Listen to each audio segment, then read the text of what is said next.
hidden from her child. Calm, she'd learned, was important, even if it was faked. Even when Rosie had moved from child to adult, there had been no reprieve. Some children grew out of asthma. Not Rosie. There'd been a couple of occasions when Rosie was in college when she'd gone to parties without her inhaler. A few hours of dancing later, and she had been rushed to the emergency department. That had been a 3 a.m. phone call too, and Maggie had raced through the night to be by her side. Those were the episodes Maggie knew about. She was sure there were plenty more that Rosie had kept to herself. "I'm breathless because I'm excited. I'm 22, Mum. When are you going to stop worrying?" "That would be never. Your child is always your child, no matter how many candles are on the birthday cake. Where are you?" "I'm with Dan's family in Aspen for Thanksgiving. And I have news." She broke off, and Maggie heard the clink of glasses and Rosie's infectious laugh.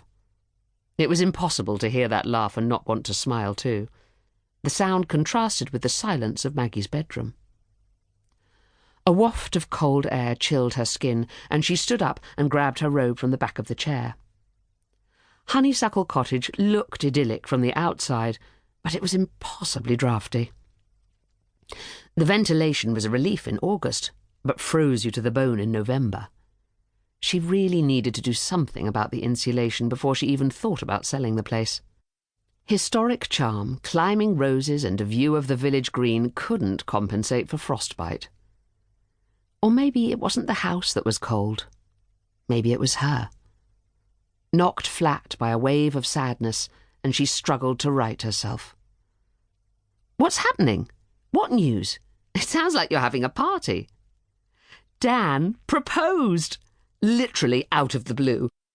We were taking it in turns to say what we're thankful for, and when it was his turn, he gave me a funny look, and then he got down on one knee and, 'Mum, we're getting married.'" Maggie sat down hard on the edge of the bed, the freezing air forgotten. "Married? But you and Dan have only been together for a few weeks." 11 weeks, 4 days, 6 hours and 15 minutes. Oh, wait, no, now it's 17. She was laughing, and Maggie tried to laugh with her. How should she handle this? "That's not very long, sweetheart." But completely in character for Rosie, who bounced from one impulse to another, powered by enthusiasm. "It feels so right, I can't even tell you. And you'll understand because it was like that for you and Dad." Maggie stared at the damp patch on the wall. Tell her the truth. Her mouth moved, but she couldn't push the words out. This was the wrong time. She should have done it months ago, but she'd been too much of a coward. And now it was too late. She didn't want to be the slayer of happy moments. She couldn't even say "you're too young," because she'd been the same age when she had had Katie, which basically made her a hypocrite. Or did it make her someone with experience? "You've just started your postgrad." "I'm not giving it up. I can be married and study. Plenty do it." Maggie couldn't argue with that. "I'm happy for you." Did she sound happy? She tried harder. "Woohoo!" She'd thought she'd white-knuckled her way through all the toughest parts of parenting, but it turned out there were still some surprises waiting for her. Rosie wasn't a child anymore. She had to be allowed to make her own decisions. And her own mistakes. Rosie was talking again.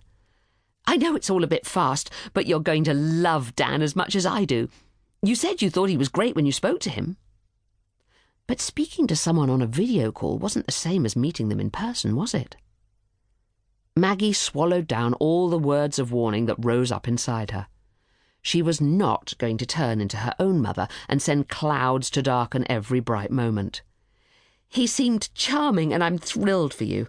If I don't sound it, it's because it's the middle of the night here, and you know what I'm like when I've just woken up. When I saw your name pop up on the screen, I was worried it was your asthma. Haven't had an attack in ages. I'm sorry I woke you, but I wanted to share my news." "I'm glad you woke me. Tell me everything." She closed her eyes and tried to pretend her daughter was in the room with her and not thousands of miles away. There was no reason to panic. It was an engagement, that was all. There was plenty of time for them to